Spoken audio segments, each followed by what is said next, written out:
احسان دریادل.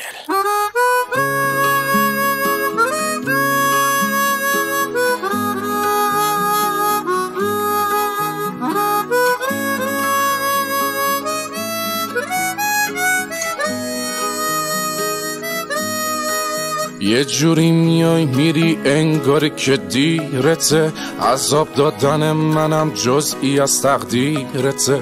میونه همه اخم و دلبریتم میکنی، دلو دورش میکنی، گاهی هم نزدیکته. شب پر ستاره ای تو کوچمون پهن باشه، از پنجره نگام کنی وقتی دلم تنگ باشه.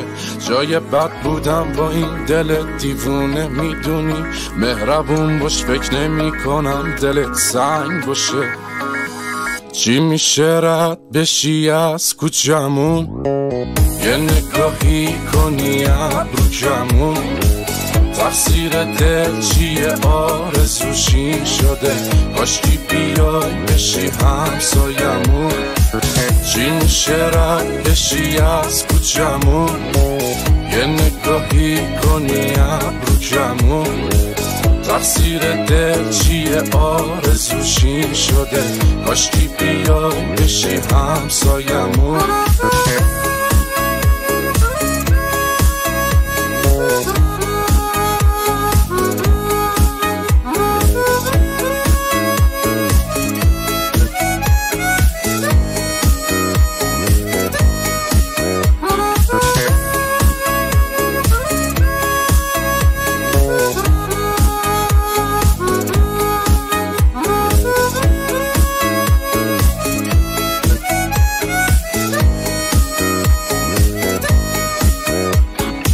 گلگلی پیرن تو شال قرمز رو سهه، تک تک اون قدمات حتی روم با رفتن.